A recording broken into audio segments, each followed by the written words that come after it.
A viewer left me a comment recently. He asked, could you let me know the future of condos in Tanjong Rhu, which are facing lease decay, like Pebble Bay? When I saw this comment, I smiled to myself because I thought I already knew the answer. Pebble Bay is about 30 years old. It's a 99-year leasehold. And after being in property for so long, I could almost see the chart in my mind. Like it will first go up, and then it will flatten, and then maybe come down a little bit. Simple and straightforward. But before replying, I thought, just let me check the charts and just reconfirm. And I'm really glad I did, because what I found completely surprised me and changed the whole direction of this video. Let's take a look at this. Okay, this is Pebble Bay. Instead of flattening, prices just kept on climbing up. I honestly thought I had pulled up the wrong chart. So I also compared it with Parkshore, which is the yellow line, and which is also a nearby freehold development, which is about the same age as Pebble Bay. And to my surprise, the price of Pebble Bay and Parkshore is quite the same. There were also two transactions. Both are 3 bedrooms of the same size, about 1367, and they were sold at about the same price. The one at Parkshore was sold at 2.9 million, and the one at Pebble Bay was sold at 2.8 million. And logically, this shouldn't happen, right? Because one is 99 years leasehold and the other is a freehold.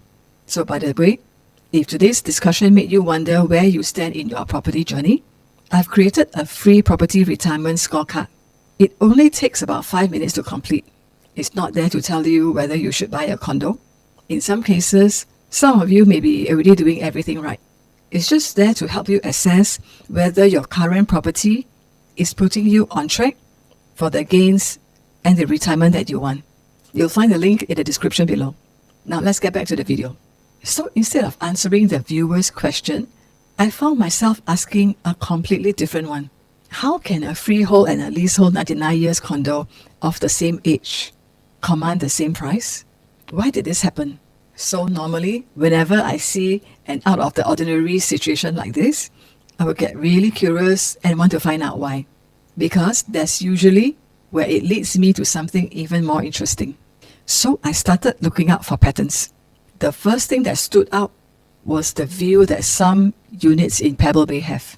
I know saying nice view sounds so cliche. Every property agent says the view is nice, right? But I remember visiting one of my sellers there some years back. When he invited me into the balcony, right, I was like totally mesmerized by the view. And to say that the view is nice would be a total understatement. I was treated to such a wide expanse, 180 degrees of unblocked waterfront view. It didn't feel like I was in Singapore. And for a few seconds, I also couldn't remember where I was. I've seen many units with a nice sea view as well. But this view gave me a very different feeling. Maybe it's because it's very close to the water. So I felt as if I'm standing on the deck of a luxurious cruise ship. I remember thinking to myself, there aren't many places like this. Maybe the buyers were not just buying an apartment. Maybe they were buying a very special experience. Then I looked at the apartment sizes. Nowadays, especially the new properties, brand new 3-bedroom today might be only around 800 to 1,000 square feet. But Pebble Bay, some of the 3-room layouts there can go up to 1,900 square feet or more, nearly double. And that's already a completely different lifestyle. Then I looked at the neighborhood. When Pebble Bay was first built, this whole area looked very different. Today, we have 2 MRT stations and the Singapore Sports Hub right at its doorstep. If you like cycling, you are just a 20-minute bike ride from the Gardens by the Bay. Imagine your daily commute to work in the CBD area includes passing by one of the top 3 tourist attractions in the world. The whole area has matured beautifully, and there are also lots of restaurants, connectivity, lifestyle. Everything around it has improved. And finally, scarcity. Even if a developer had unlimited money today, they still couldn't build another Pebble Bay. Large apartments, waterfront, this location. And this combination has become incredibly hard to replace. And at this point, I honestly thought I had solved the mystery. Waterfront, large apartments, scarcity, done. That's why the price of Pebble Bay and Parkshore are the same. But having said that, something is bothering me.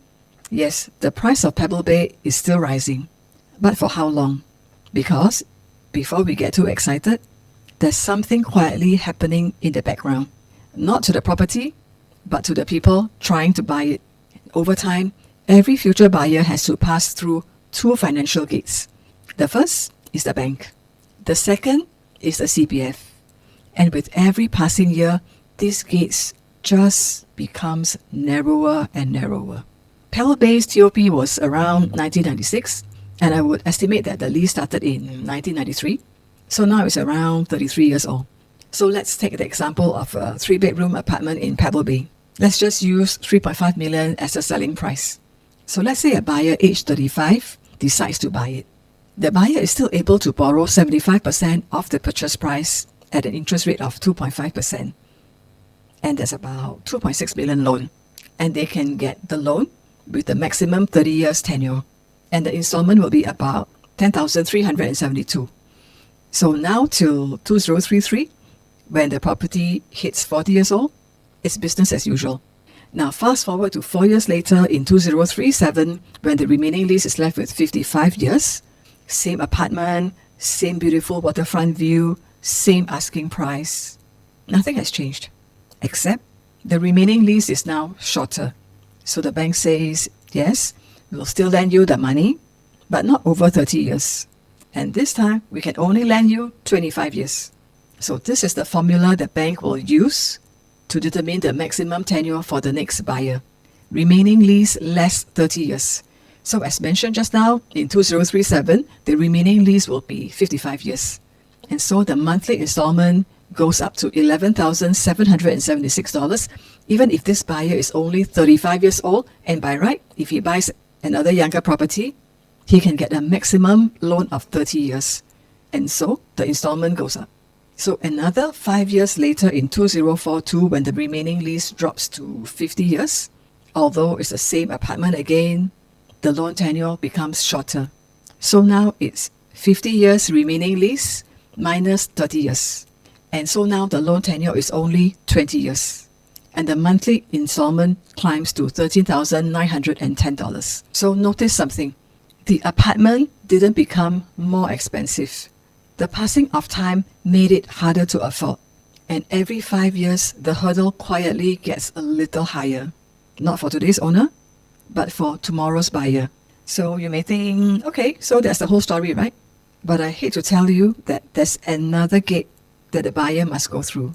CPF. CPF asks one surprisingly simple question whenever we want to use CPF to buy a property. Will this lease still last until the youngest buyer turns 95? If the answer is yes, business as usual. But if the answer starts becoming no, CPF doesn't say you can't buy the property. It simply says if you really want it, you'll need to bring more cash because the amount of CPF you can use will be restricted. So for properties with remaining lease of 60 years, the youngest buyer can be 35 years old. Because the age of the buyer added to the remaining lease is just nice, 95 years. So that means this property can last the youngest buyer up to when he reaches 95 years old. So for properties with remaining lease of 55 years, the youngest buyer must be 40 years old or more. And when the remaining lease is only 50 years, the youngest buyer must be at least 45 years or older. There's a calculator you can use at the CPF website where you can calculate how much CPF you can use based on the age of the youngest buyer and the remaining lease. So these are the two obstacles that older leasehold properties will be hit with. And none of this happens overnight. It's slow. But think about it this way. Today, 100 people might be able to buy the unit. In 10 years, maybe 70. In 20 years, maybe 40. So fewer buyers means less demand. And lesser demand means that the prices may go down. So whether Pebble Bay's exceptional qualities can continue to outweigh this effect, only time will tell. So if I were in the shoes of someone who owns a unit in Pebble Bay, what would I do? Will I sell? Frankly, I don't think there's a correct one-size-fits-all kind of answer. I'll ask myself two questions. Okay, the first, how important is this property relative to my overall wealth? If this property represents a large part of my retirement, like a lot of my money is being tied up there, I'll think very carefully about the two obstacles the next buyer will eventually face, because that will affect how much I can sell the property for. But if this property is only a small part of my overall wealth, I mean, what the heck, I work so hard and I love living here. I don't need this property to maximize every last dollar. Maybe I can simply enjoy living here, living on the ship. The second question will be, how many more active earning years do I still have? If I'm 50 and I still have another 15 years of strong income with good borrowing power, I may upgrade to a newer property and start a fresh cycle of appreciation. But if I'm already 70, I'll probably be asking a different question. Not, can I make another million? But how do I want to spend the next 10 to 20 years of my life? And this reminds me of a close friend of mine. She lives in a condo in the central part of Singapore that has appreciated by leaps and bounds. She hosts parties all year round for us. And every Chinese New Year, a mooncake festival, Christmas, and even Halloween, all like 20, 30 of us will just pack into her house. There's food everywhere and lots of laughter. But luckily, her neighbors are quite nice. I've joked with her many times. Hey, you know, if you sell this property, right, you will unlock a lot of money. And then you can sell one, buy two, sell three, buy four, you know, that kind of thing. And she always laughs. Why should I? She will tell me. Everything I love is already here. And honestly, I completely understand. When I first started researching Pebble Bay, I thought this video was going to be about lease decay. But it wasn't. It turned out to be about something much more important. Every property eventually asks us the same question. Not, how much am I worth? But, what job do you want me to do now? If the property's job is still to build your wealth, then yes, you need to think about the next buyer. But if its job is to just be the place where your family gathers, where your grandchildren comes over every Sunday, where you wake up every morning looking out at the sea and feeling so glad that you're living in a place like that, like living on a ship, it's already doing exactly what you bought it for. Because not everything in life is a transaction. And sometimes the greatest return a property can give you is the life you've built inside it. If you've enjoyed this video and like this way of thinking about property, I'll really appreciate it if you can consider subscribing. Oftentimes, I share real client situations and take you through how I think through some of the biggest property decisions Singapore families make. And before you make your next move, take 5 minutes to complete the Property Retirement Scorecard in the description below.